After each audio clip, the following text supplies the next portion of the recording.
Unbiased mind চ্যানেলের পক্ষ থেকে একটি নতুন ভিডিও। তোমরা তোমরা স্ক্রিনেতে একটি কোয়েশ্চেন দেখতে পাচ্ছ এবং একটি ডায়াগ্রাম দেখতে পাচ্ছ এবং এই ডায়াগ্রামেতে আই কারেন্ট ফ্লো হচ্ছে এবং তোমাকে এই ডায়াগ্রামের ম্যাগনেটিক মোমেন্ট বের করতে হবে। আমরা প্রত্যেকেই জানি কোনো রকম সিম্পল ডায়াগ্রাম যদি দেওয়া থাকে বা যদি কোনো সিম্পল প্লেন দেওয়া থাকে এবং সেখানে যদি একটি কারেন্ট ফ্লো হয়, তাহলে সেক্ষেত্রে ম্যাগনেটিক মোমেন্টকে আমরা কিভাবে বের করি। কিন্তু এখানে যে ডায়াগ্রামটি দেওয়া হয়েছে, সেই ডায়াগ্রামটি কিন্তু কোনো সিম্পল লুপ নয়, বরঞ্চ দুটো প্লেন বা দুটো সিম্পল লুপের কম্বিনেশন। তাহলে সেক্ষেত্রে কিভাবে আমরা ম্যাগনেটিক মোমেন্টকে বের করব, এই ভিডিওটির মাধ্যমে সেইটি আমরা দেখব আজকে। যারা এই ভিডিওটি এখানে সলভ করতে এসেছো, তাদেরকে রিকোয়েস্ট করব এই ভিডিওটি এখানে পজ করে প্রথমে নিজেরা ট্রাই করে নাও। তারপর ট্রাই করতে গিয়ে যদি কোনো রকম ডাউট হয়, তারপর এই ভিডিওটি দেখো এবং এই ভিডিওটি সলভের মাধ্যমে তোমাদের ম্যাগনেটিক মোমেন্ট সম্পর্কে যে ফান্ডামেন্টাল কনসেপ্টগুলো এবং ভেক্টর সম্পর্কে অনেক ফান্ডামেন্টাল কনসেপ্ট কিন্তু ক্লিয়ার হয়ে যাবে। তাহলে চলো এই কোশ্চেনটি সলভ করা যাক। তো প্রথমেই আমরা জেনে নিই যে ম্যাগনেটিক মোমেন্ট এই জিনিসটা কি।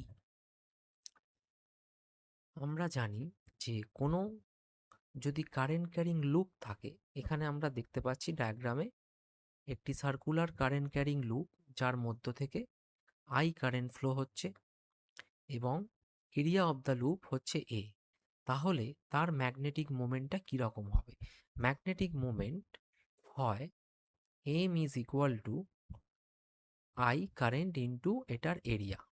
এবং আমরা কি জানি, ম্যাগনেটিক মোমেন্ট হচ্ছে একটি ভেক্টর কোয়ান্টিটি, যেখানে এইটা দেখানো হয়েছে এবং এইটার ডিরেকশনটাই অ্যারো দিয়ে দেখানো হয়েছে এবং এটাকে ম্যাগনেটিক ডাইপোল মোমেন্টও বলে।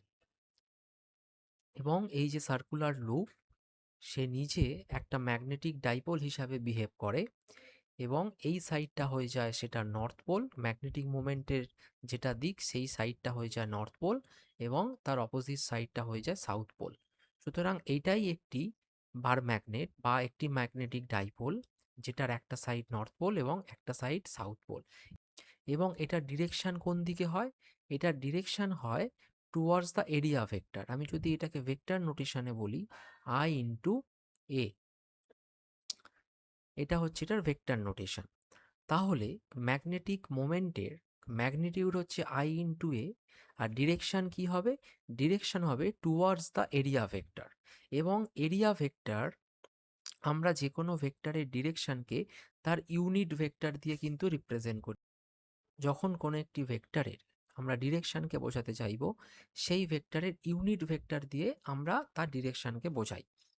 তাহলে এক্ষেত্রে যেহেতু ম্যাগনেটিক মোমেন্ট আর এরিয়া ভেক্টর দুটো একই ডিরেকশানে রয়েছে, তাহলে যদি আমরা এরিয়া ভেক্টরের ইউনিট ভেক্টরটা বের করে নিই, মানে এরিয়া ভেক্টরের যে ইউনিট ভেক্টর সেটাই হচ্ছে ম্যাগনেটিক মোমেন্টেরও ডিরেকশন, তাহলে এই ক্ষেত্রে ম্যাগনেটিক মোমেন্টের ভ্যালু হয়ে যাচ্ছে আই এ, আর এরিয়া ভেক্টরের যেটা ইউনিট ভেক্টর সেইটা হয়ে যাচ্ছে ম্যাগনেটিক মোমেন্টের ডিরেকশন। যে এরিয়া ভেক্টর, তার ডিরেকশনকে আমরা কিভাবে বের করব দেখো। যদি তুমি তোমার রাইট হ্যান্ডের সমস্ত কটা ফিঙ্গারকে কারেন্টের দিকে কার্ল করো, তাহলে তোমার থাম যে ডিরেকশনটা দেবে সেটাই হচ্ছে এরিয়া ভেক্টরের ডিরেকশন। তাহলে এই ক্ষেত্রে যদি দেখো, অ্যাকর্ডিং টু দিস ফিগার, তুমি তোমার প্রত্যেক কটা ফিঙ্গারকে, রাইট হ্যান্ডের প্রত্যেক কটা ফিঙ্গারকে যদি টুয়ার্ডস দ্য কারেন্ট কার্ল করো, তাহলে তোমার থাম কিন্তু এই ডিরেকশনটাকেই দিচ্ছে, এই ডিরেকশনটাকেই দিচ্ছে। সুতরাং এরিয়া ভেক্টরের ডিরেকশন হয়ে যাচ্ছে এইটা এবং এম এরও ডিরেকশন হয়ে যাচ্ছে এইটা। তাহলে এইভাবে আমরা এরিয়া ভেক্টর বা ম্যাগনেটিক মোমেন্টের ডিরেকশনকে আমরা বের করতে পারি। এবং ম্যাগনেটিক মোমেন্টের ম্যাগনিটিউড হয় আই এ, এবং যেহেতু ম্যাগনেটিক মোমেন্ট এবং এরিয়া ভেক্টর একই ডিরেকশনে থাকে, সুতরাং এরিয়া ভেক্টরের ইউনিট ভেক্টর যেদিকে হয় সেদিকেই ম্যাগনেটিক মোমেন্টেরও ডিরেকশন হয়। এই ক্ষেত্রে একটি জিনিসকে মনে রাখতে হবে যে M is equal to I A, এটি একটি সার্কুলার লুপ ধরে আমরা এটাকে দেখালাম, কিন্তু এই ফর্মুলাটি যে কোনো শেপের, যদি প্লেন সারফেস হয় যে কোনো শেপের জন্যই কিন্তু এই ফর্মুলাটি অ্যাপ্লিকেবল। সেটা একটা রেক্ট্যাঙ্গুলার সারফেসও হতে পারে, একটা স্কোয়ার সারফেসও হতে পারে, যে কোনো ধরনের যে কোনো আরবিটারি শেপের জন্যই এই ফর্মুলাটি অ্যাপ্লিকেবল। এই কনসেপ্টগুলো দিয়ে চলো ওই কোয়েশ্চেনটি আমরা সলভ করে নিই। তো প্রথমে আমরা এখানে দেখতে পাচ্ছি যে এ বি সি ডি এটি একটি লুপ রয়েছে, এটি একটি রেক্ট্যাঙ্গুলার লুপ। আর একটা লুপ রয়েছে ডিই এফ এ, এটি একটি রেক্ট্যাঙ্গুলার লুপ। তাহলে এই দুটো লুপ রয়েছে। এরকম যদি দুটো লুপ আমাদেরকে আলাদা আলাদা করে দিত, যার মধ্যে থেকে কারেন্ট ফ্লো হতো আই, তাহলে তো সেটি বের করা খুবই সহজ হতো। কিন্তু এক্ষেত্রে আমরা এরকম দুটো লুপের কম্বিনেশনকে আমরা দেখতে পাচ্ছি। সেই জন্যে আমরা এক্ষেত্রে কি করব, এই ক্ষেত্রে লুপগুলোর ইন্ডিভিজুয়াল এরিয়া ভেক্টরকে বের করব এবং সেই এরিয়া ভেক্টরের রেজাল্টেন্টই হবে এই টোটাল বা হোল লুপটির নেট এরিয়া ভেক্টর। এবং আমরা দেখতে পাচ্ছি যে এই হোল লুপের মধ্যে থেকে কারেন্ট ফ্লো হচ্ছে আই, সুতরাং ওই রেজাল্টেন্ট এরিয়া ভেক্টরের সাথে কারেন্টকে যদি মাল্টিপ্লাই করা হয় তাহলে সেই ক্ষেত্রে আমরা ম্যাগনেটিক মোমেন্টে পেয়ে যাব। তো এইভাবে এটি করা যাক। তাহলে আমরা এক্ষেত্রে প্রথমেই একটি লুপ যেটা দেখতে পাচ্ছি এ বি সি ডি, সেই ক্ষেত্রে এরিয়া হচ্ছে এ ইন্টু বি, লেন্থ হচ্ছে এ, ব্রেথ হচ্ছে বি, সুতরাং এরিয়া হচ্ছে এ বি। কিন্তু এরিয়া ভেক্টরটা কোন দিকে? Area vector right hand thumb rule দিয়ে আমরা পেয়ে যাব। যদি আমরা আমাদের সবকটা ফিঙ্গারকে কারেন্টের দিকে কার্ল করি তাহলে আমরা দেখতে পাচ্ছি এক্ষেত্রে এরিয়া ভেক্টরটা কিন্তু এই ডিরেকশানে ডিরেক্ট করছে, যেটা কিনা জেড ডিরেকশন। তাহলে এরিয়া ভেক্টরটা আমরা এইভাবে এখান থেকে পাচ্ছি, এ জেড যদি এটাকে লেখা হয়, A Z is equal to A B K cap. এই যে এরিয়া ভেক্টরটি আমরা পেলাম এটি শুধুমাত্র এ বি সি ডির এরিয়া ভেক্টর। আবার একইভাবে এই লুপের এরিয়া ভেক্টর কি হবে? একইভাবে আমরা যদি right hand thumb rule use করি তাহলে আমরা এই ক্ষেত্রে দেখতে পাবো যে এরিয়া ভেক্টরটি হবে এই দিক বরাবর, কিনা ওয়াই এর ডিরেকশানে। তাহলে এক্ষেত্রে এরিয়া ভেক্টরটা হয়ে যাবে, এটাকে আমরা যদি লিখি এ ওয়াই, তাহলে এক্ষেত্রে হয়ে যাবে এ বি জে ক্যাপ। তাহলে দুটো ইন্ডিভিজুয়াল এরিয়া ভেক্টর এখান থেকে আমরা পেয়ে গেলাম। তাহলে নেট এরিয়া ভেক্টর কি হবে এই পুরো লুপটির জন্য? নেট এরিয়া ভেক্টর হবে, সেটিকে আমরা এইভাবে লিখব, A is equal to net area vector A Y plus A Z. A Y কত? এ বি জে ক্যাপ, এবং এ জেড হচ্ছে এ বি কে ক্যাপ।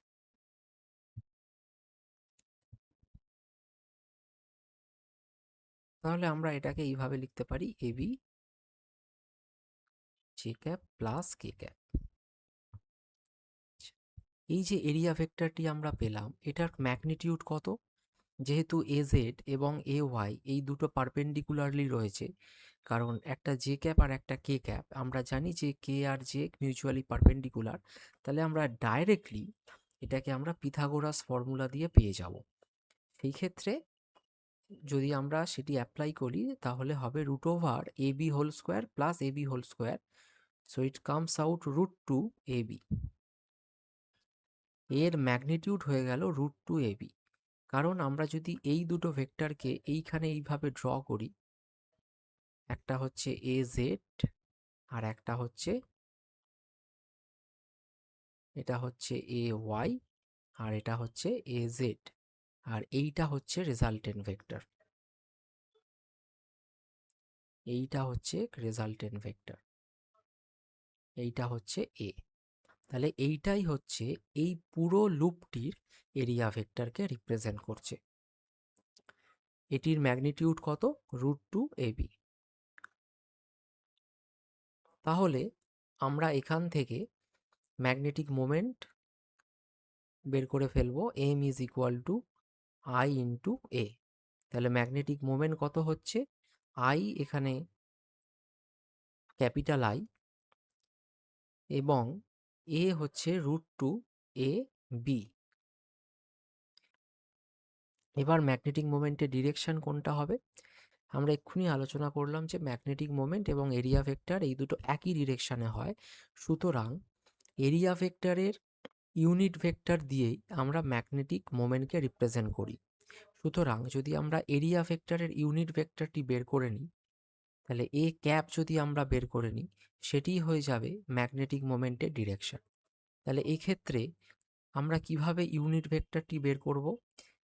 এ ভেক্টরকে আমরা ডিভাইড করব এর ম্যাগনিটিউড দিয়ে, তাহলেই আমরা এর ইউনিট ভেক্টরটি পেয়ে যাব। তাহলে A B J cap plus K cap এটিকে আমাদের √2 এবি দিয়ে ডিভাইড করতে হবে। তাহলে সেক্ষেত্রে এবি উপর নিচে কেটে যাবে, তাহলে পড়ে থাকবে কত? J cap by √2 plus K cap by √2, এটি আমাদের পড়ে থাকবে। তাহলে ম্যাগনেটিক মোমেন্টের ভ্যালু হচ্ছে এইটি, এবং অ্যালং তার ডিরেকশন হচ্ছে এইটি। সুতরাং আমরা দেখে নেব যে কোন অপশানটি কারেক্ট।